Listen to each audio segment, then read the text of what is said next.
आप देख सकते हैं पीछे गेट, और ये लोग भी साथ साथ आप देख लो।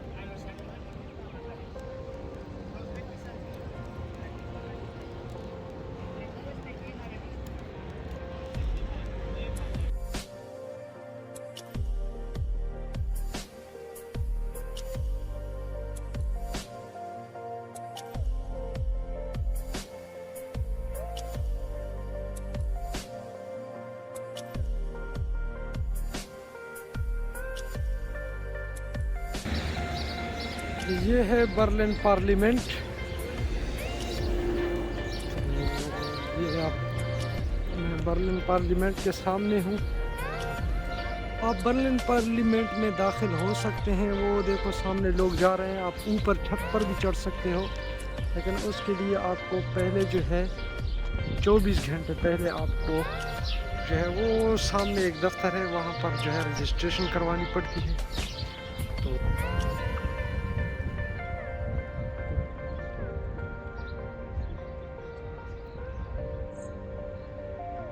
ये जो आप देख रहे हैं सामने, ये सदर का जो है, इनका जो वाइस चांसलर होता है, वज़ीर आज़म ही समझ लो उसको।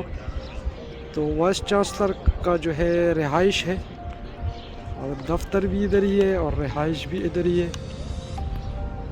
ये सामने डीबी जो इनकी ट्रेन है, सामने ये जो आपको नज़र आ रहा है, ये ग्लास का जो बिल्डिंग सारी डीबी, ये मेन रेलवे स्टेशन है। बहुत बड़ा रेलवे स्टेशन है, मैं ऐसे भी एक्सप्लोर करूँगा। ये आप देख रहे हैं दरमियान में जो है पानी है, और ये दो घर बने हुए हैं। ये बेसिकली एक ही घर है ये, और ये एक घर है, लेकिन ये इन्होंने ऐसा बनाया है कि जब जर्मनी को डिवाइड किया गया था तो दो छतें, यानी एक घर की छत जो है वो डिवाइड कर दी गई है। आप इधर से देख रहे हैं ये ऐसे गोल बना हुआ है, और इधर ऐसे ये जो है ये तिरछा बना हुआ है, यानी इनको आप मिलाओगे तो ये मिल जाएगा। तो इन्होंने ये दिखाने की कोशिश की है इस घर के साथ, इन दफ्तरों के साथ, कि हमें दो हिस्सों में तकसीम कर दिया गया था, लेकिन दरमियान में इन्होंने दो पुल्स बनाए हैं, और उसका मतलब इन्होंने ये दिया है कि हम फिर भी आपस में जुड़े रहे, यानी दिली तौर पर एक कौम के तौर पर हम जुड़े रहे। ये आप जो सामने देख रहे हैं इसे कहते हैं ट्रेनेन म्यूज़ियम या डुचे ताइलुंग। ट्रेनेन का मतलब होता है आंसू, यानी जो है आंसू का म्यूज़ियम।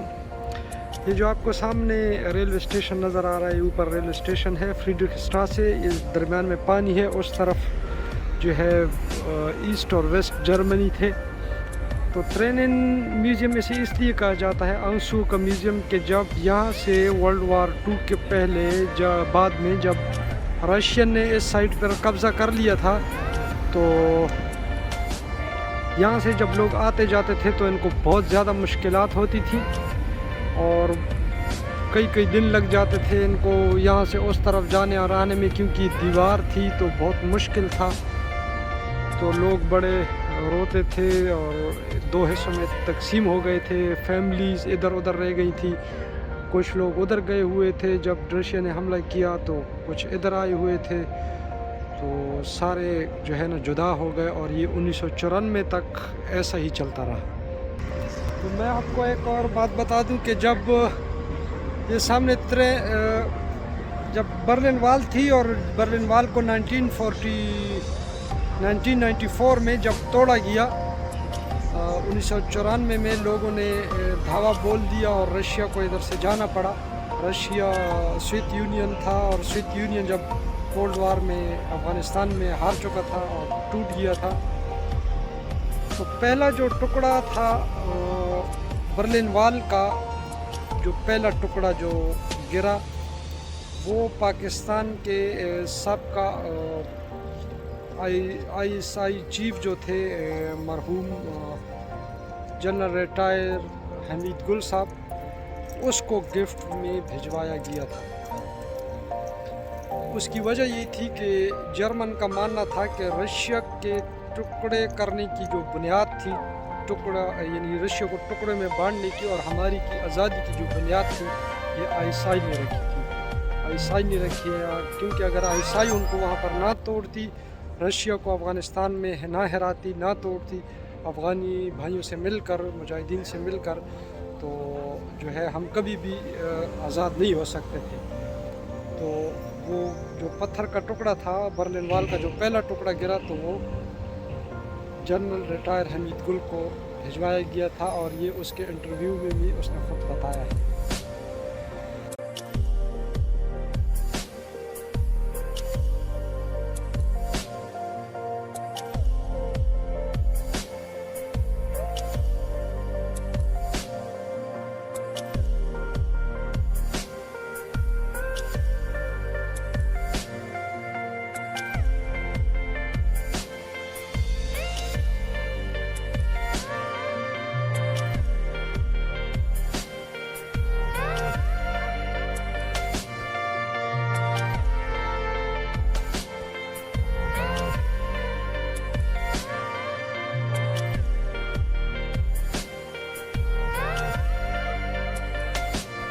सामने जो आपको नज़र आ रहा है ये टीवी टावर है अलेक्जेंडर प्लाट्स में, और साथ इस तरफ जो आपको डोम नज़र आ रहा है ये म्यूज़ियम है। और इधर 5 म्यूज़ियम एक ही जगह पर हैं जिनको म्यूज़ियम आइलैंड भी कहा जाता है।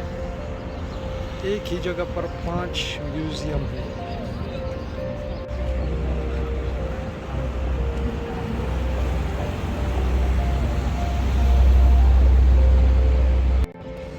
जर्मनी में एक बात और आपको मैं बता दूं कि जर्मनी में बहुत ज़्यादा ब्रिजेस हैं, ख़ासकर स्टील के ब्रिजेस, क्योंकि आप लोगों को मालूम होगा कि जर्मन स्टील बहुत मशहूर है। तो ये पुराने नए बहुत ज़्यादा ब्रिजेस हैं इधर। जर्मनी म्यूज़ियम भी बहुत ज़्यादा हैं, जिस शहर में भी चले जाओ आपको बहुत ज़्यादा म्यूज़ियम मिलेंगे। ये मेरे पीछे भी एक म्यूज़ियम है, सिर्फ 5 म्यूज़ियम इधर हैं, इसके अलावा भी बहुत ज़्यादा म्यूज़ियम है जर्मनी में। तो इस इलाके को म्यूज़ियम आइलैंड भी कहा जाता है। और ये पीछे टीवी टावर नज़र आ रहा है, बाकी म्यूज़ियम भी मैं आपको दिखाता हूँ। तो हम चलते हैं।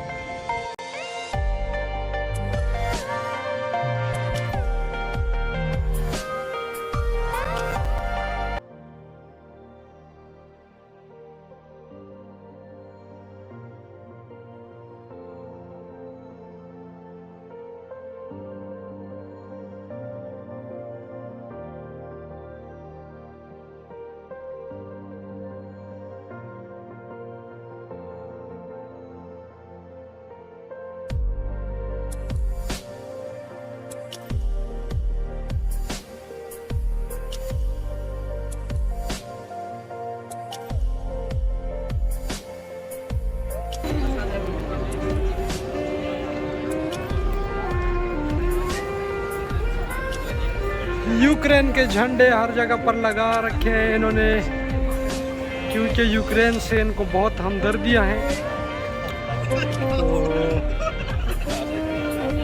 यूक्रेन में जो लोग लड़ने के लिए यहाँ से जाते हैं उनको ये फ्रीडम फाइटर का नाम देते हैं, और यहाँ से बहुत लोग जा रहे हैं। लेकिन जब हम जाएं अपने मुसलमानों के लिए तो फिर हम इंतहा पसंद हैं, ये डबल स्टैंडर्ड है।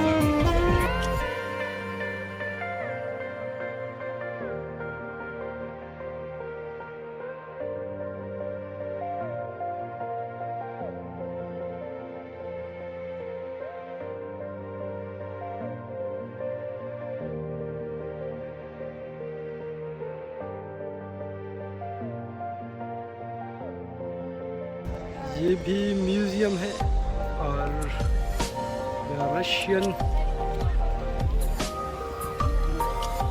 आर्किटेक्ट की तरह बनाए गए, जिस तरह ये ऊपर भी रशियन की तरह कुछ लिखा हुआ है। तो स्टैंड विद यूक्रेन भी लिखा हुआ है, but stand with Kashmir and stand with Palestine, Iraq और शाम, सीरिया, मीरिया, ये कोई नहीं लिखा हुआ।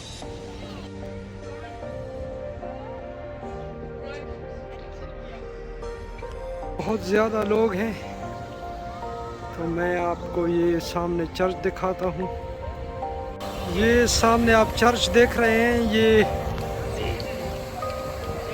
भी तकरीबन 500 साल से पुराना है और इसको भी ऊपर से हिट किया गया था रशिया ने, लेकिन इसको फिर दोबारा तामीर किया गया है। और इसके अंदर मैं जा चुका हूँ। इसके अंदर ऊपर जो है सेकंड फ्लोर में इनके जो एक फैमिली है ज़ूफ़ी शार्लूते, उनकी फैमिली की कब्रें हैं। 500 साल से में जितनी उनकी फैमिली और किंग्स और उनके बच्चे गुजरे हैं, ऊपर बहुत सारी जो है ना कब्रें इन्होंने एक ख़ास मटेरियल से बनाकर रखी हुई हैं बच्चों की। और सन 1905 तक जो वो फैमिली थी तो उनकी सारी कब्रें इधर ऊपर बनाई गई हैं, बहुत ज़्यादा है। तो ये यहाँ तक मैंने आपको सब दिखा दिया है।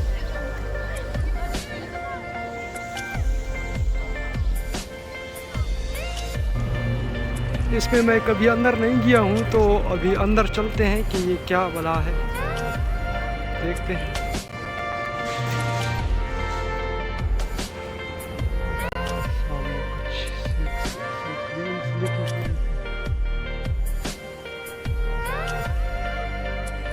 ये आप टिकट्स यहाँ से ले सकते हैं। इस तरफ इंफॉर्मेशन है और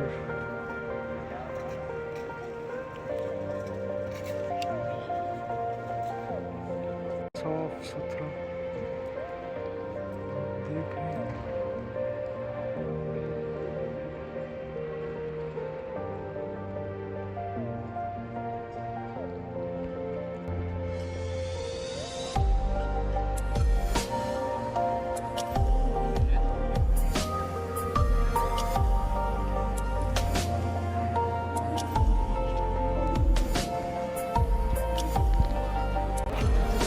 तो ये अंदर से कुछ ऐसा, ये ओपन एरिया है, 2 रेस्टोरेंट हैं इसमें। तो क्या आप देख रहे हैं, ये सामने कुछ म्यूजिक, कोई हिस्ट्री का कुछ चल रहा है, क्या बोला पता नहीं। ये कल्चरल हॉल है। कुछ ओपन एरिया है, कुछ ऐसा है। अंदर ये रेस्टोरेंट भी है, अलेक्जेंडर रेस्टोरेंट इसका नाम रखा गया है। पीछे कुछ चल रहा है, पता नहीं क्या लोग खड़े हैं। आप देख रहे हैं।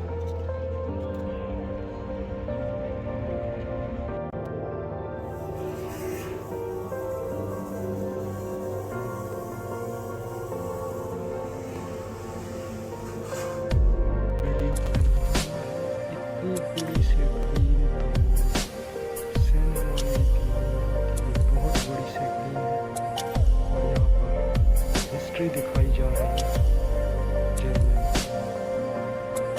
1661। बहुत बड़ी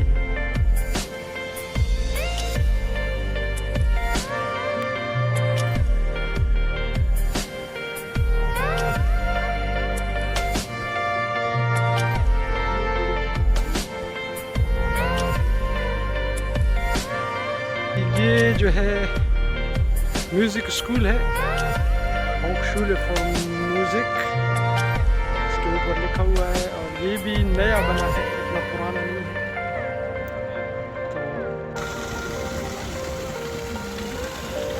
तो ये अलेक्जेंडर प्लाट्स है और आप टीवी टावर देख रहे हैं।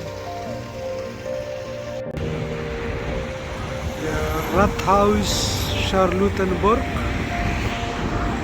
ये बहुत अमेजिंग है। बड़े बड़े पत्थरों से ये बिल्डिंग बनाई गई है। यहाँ इसराइल का और यूक्रेन का झंडा भी लगा हुआ है, लेकिन पता नहीं कि ये क्यों इसराइल का क्यों लगा हुआ है झंडा।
बात है इसके आगे एक झील भी है, वो झील भी आपको दिखाऊंगा।